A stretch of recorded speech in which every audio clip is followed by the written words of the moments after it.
Hello everyone, this is me Kapil सिक्का। स्वागत है आपका स्टडी आई की एजुकेशन प्लेटफॉर्म में। क्रैक यूपीएससी सीएससी प्रीलिम्स 2022 की सीरीज में आज हम करने जा रहे हैं अगले सेट ऑफ क्वेश्चन। जैसे कि आपने देखा, इंटरनेशनल रिलेशंस की करंट अफेयर्स यहाँ पे हम कर रहे हैं, तो मोर और लेस अब ये एंड हो जाएगा। इसके बाद हम साइंस एंड टेक्नोलॉजी वाले करंट अफेयर्स पकड़ेंगे।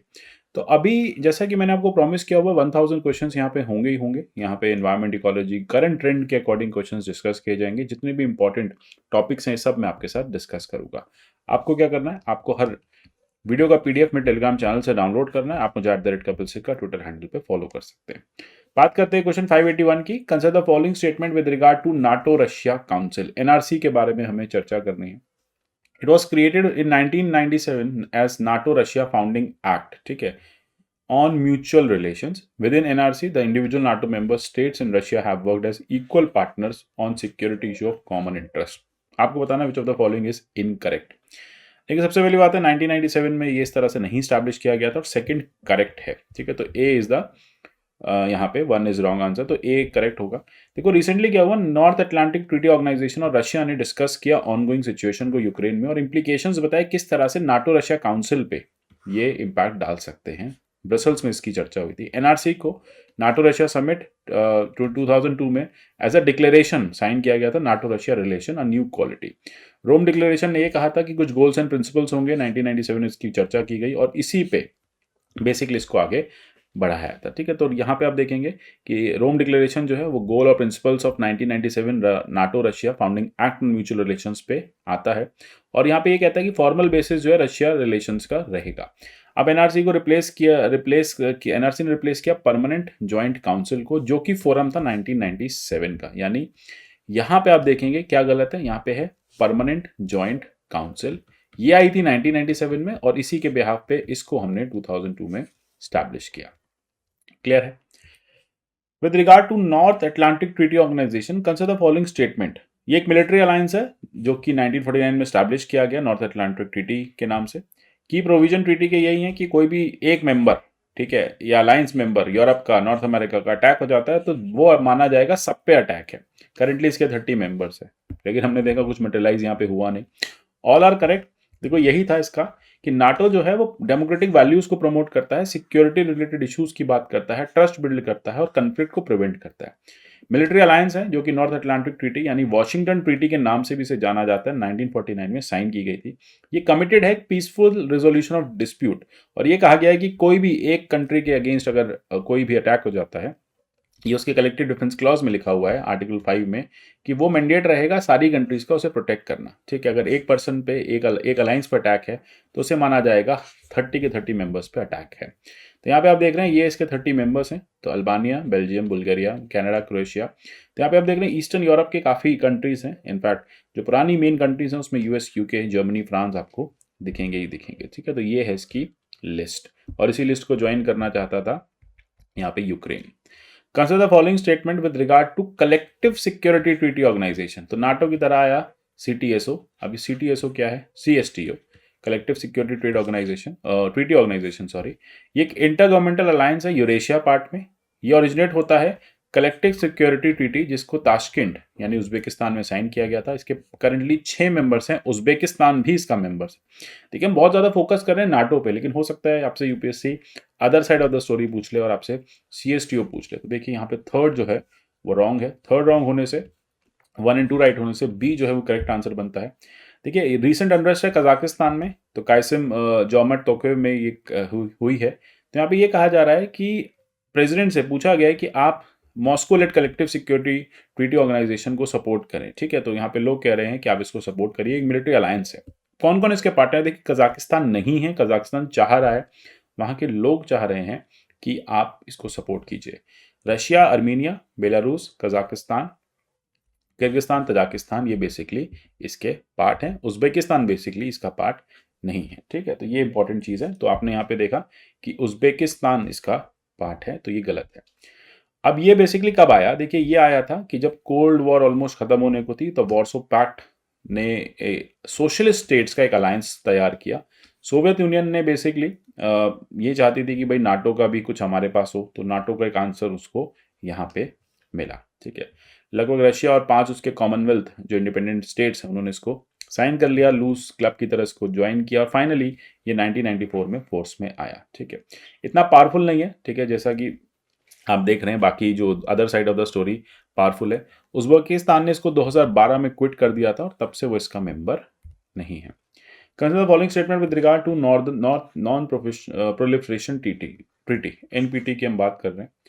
ये कहता है कि कंट्रीज को प्रेजेंट या फ्यूचर प्लान्स में या फ्यूचर अपने प्लान्स को लेके न्यूक्लियर वेपन्स को नहीं बिल्ड करना है। ठीक है, तो अपने फ्यूचर प्लान्स बताने कि आप किस तरह से न्यूक्लियर आर्सेनल्स को अपनी बढ़ा रहे हैं। आपके जो न्यूक्लियर आर्सेनल्स हैं क्या वो सिर्फ और सिर्फ आर्म पर्पस के लिए या फिर पीसफुल पर्पस के लिए है। ये ट्रीटी जो है बाइंडिंग है अपने मेंबर्स पे।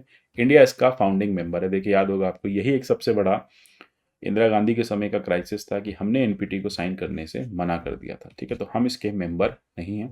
तो 1 and 2 इसका करेक्ट है।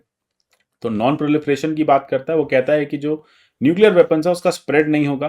ठीक है, उसका पर्कुलेशन नहीं होगा, उसका प्रोलिफरेशन नहीं होगा। अल्टीमेटली कंप्लीट डिसआर्मामेंट की बात करता है। 1968 में इसको साइन किया गया। फोर्स में आई 1970 में। लगभग इसके 190 मेंबर हैं। भारत आज भी इसका मेंबर नहीं है। भारत कहता है कि ये जो ट्रीटी है ना, ये एंटी इंडिया इन नेचर है। ठीक है, ये इसी तरह से डिजाइन की गई है कि इंडिया अपने न्यूक्लियर आर्म्स को गिव अप कर दे। ये कहता है कि बस आप न्यूक्लियर का पीसफुल यूज करेंगे। इंडिया इस ट्रीटी पे भरोसा नहीं करता। इनफैक्ट यूक्रेन वाली क्राइसिस के बाद तो हमें और नहीं करना चाहिए।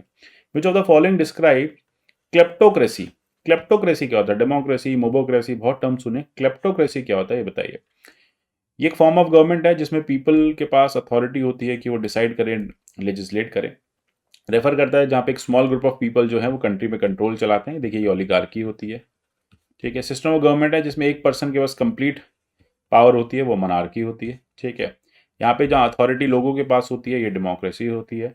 तो अल्टीमेटली ये बचा, it is a government whose corrupt leaders uses political power to appropriate wealth of the people and land they govern. Kleptocracy. ठीक है, तो ये बेसिकली है। अब क्यों न्यूज में है, देखिए सूडान के सिविल प्राइम मिनिस्टर जो है उन्होंने रिजाइन किया है क्योंकि उन्होंने क्लिप्टोक्रेसी वहां पे चला रहे थे। ठीक है, तो ये एक बात थी कि उन्होंने कंट्री के एसेट्स को अप्रोप्रिएट किया, मिस अप्रोप्रिएट किया अपने लिए और अपनी वेल्थ काफी बढ़ा ली। Recently agreement on cooperation in mutual assistance in custom matters approved by union cabinet किस दो कंट्री के बीच में साइन हुआ है? इंडिया और स्पेन के बीच में इसको साइन किया गया है। ठीक है, तो union cabinet chaired by PM Modi, इन्होंने साइन किया India Spain on cooperation and mutual assistance in custom matters. होगा कैसे? देखिए, एक reliable, quick, cost effective information mechanism होगा, इंटेलिजेंस प्रिवेंशन होगा, कस्टम ऑफेंसेस और ऑफेंडर्स को यहाँ पे इन्वेस्टिगेट भारत कर पाएगा। इससे एक लीगल फ्रेमवर्क मिलेगा कि क्रॉस कंट्री जो इन्वेस्टिगेशन हैं वो सक्सेसफुल हो पाएंगी, मेटेरियलाइज हो पाएंगी और हम इस तरह के कस्टम ऑफेंसेस को रोक पाएंगे। अब रिसेंटली आपने देखा सिटी ऑफ ऑयल, ठीक है, ज़ेनाइज़न, ये कहाँ लोकेटेड है? ठीक है, तो बहुत सिंपल है, बहुत न्यूज में थी। तो ए इज द करेक्ट आंसर। आप देख रहे हैं कजाकिस्तान की ये सिटी है। यहाँ पे अच्छा प्रोटेस्ट भी काफ़ी ज़्यादा थी। ठीक है, तो याद रखिएगा प्रोटेस्ट की वजह से भी न्यूज़ में थी। तो एक स्पाइक आपने देखा फ्यूल प्राइसेस में दिखा है, कंट्री वाइड क्राइसिस हो रही है। तो लोग चले गए ऑयल सिटी में प्रोटेस्ट करने, जहाँ पे 16 ऑयल वर्कर्स प्रोटेस्ट कर रहे हैं पुअर वर्किंग कंडीशंस में। ठीक है, पहले भी कर रहे थे, उनको मार दिया गया था। तो वहाँ पे ये प्रोटेस्ट काफ़ी लंबे समय से चल रही है और ये कहा जा रहा है कि यार इस तरह से अगर प्राइसेस बढ़ते रहेंगे तो फिर हमारे यहाँ अनसस्टेनेबल इकोनॉमी हो जाएगी। अब यूनियन कैबिनेट ने एक प्लान क्लियर किया है। ये बेसिकली एक ब्रिज की बात कर रहा है, नया ब्रिज है धारचूला उत्तराखंड में और नेपाल में, जो धारचूला दोनों एरियाज हैं on the both side of the border, इसे कनेक्ट कर रहा है। अब आपको बताना है कि कौन सी रिवर पे बना हुआ है, सॉरी कौन सी रिवर पे बना हुआ है। ठीक है, तो ये आप देखेंगे, सी इज द करेक्ट आंसर। तो अब ये कैबिनेट प्लान जो है ये क्लियर किया गया, एक मेमोरेंडम साइन किया गया महाकाली रिवर पे इसको बनाया जा रहा है। ठीक है, तो ये बेसिकली दोनों कंट्रीज के मैत्री, आपने देखा ना मैत्री ट्रीटी है, उसको और ज्यादा प्रमोट कर रहा है। Which on the following statement is correct in context of India Turkmenistan relation? ठीक है, कौन से करेक्ट है? तुर्कमेनिस्तान जो है इंडिया सेंट्रल एशिया डायलॉग का पार्ट है। एक एमओयू रिसेंटली साइन किया गया है जिसमें इंडिया तुर्कमेनिस्तान कोऑपरेशन की बात की गई है रीजनल सिक्योरिटी पे। 2015 में हिंदी चेयर को स्टैब्लिश किया गया था आजाद इंस्टीट्यूट ऑफ वर्ल्ड लैंग्वेजेस अशोकाबाद में। आपको बताना है विच of the following is correct. Which of the following is correct? जैसे कि हम देख रहे हैं ये जो एमओयू है ये डिजास्टर मैनेजमेंट में था, रीजनल सिक्योरिटी में नहीं है। तो 2 रॉन्ग होने की वजह से आपको करेक्ट बताना है, तो ऑटोमेटिकली आपका आंसर सॉर्ट हो गया। सी जो है वो करेक्ट आंसर है।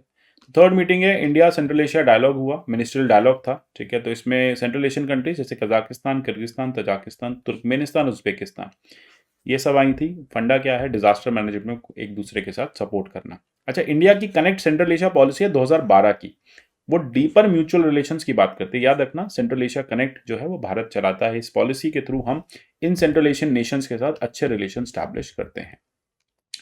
अब होमलैंड सिक्योरिटी डायलॉग किन दो कंट्रीज के बीच में? देखिए, होमलैंड सिक्योरिटी टर्म बहुत फेमस है, मैं आपको वैसे बता दूं, याद रखिएगा, यूएसए का, ठीक है। वहां पे एक डिपार्टमेंट है होमलैंड सिक्योरिटी का। तो ये बेसिकली इंटरनल सिक्योरिटी की बात करता है, टेररिज्म के अगेंस्ट फाइट करता है। तो ये ऑब्वियस सी बात है, इंडिया और यूएसए दो कंट्रीज के बीच में इसको साइन, ये डायलॉग जो है हुआ है। अब यहाँ पे अग्री किया गया है कि कैसे हम रीस्टैब्लिश करें टाइज को, कैसे हम होमलैंड सिक्योरिटी को बढ़ाएं। यहाँ पे maritime security, aviation security, custom enforcement, trade security, supply chain management, critical infrastructure security, सब कुछ होना चाहिए, ठीक है। पहला ये डायलॉग जो है इसको हमने 2011 में स्टार्ट किया था और अब ये आगे बढ़ चुका है। तो याद रखिएगा, ये डायलॉग इंडिया और यूएसए के रिलेशंस के बीच में है with regard to various securities.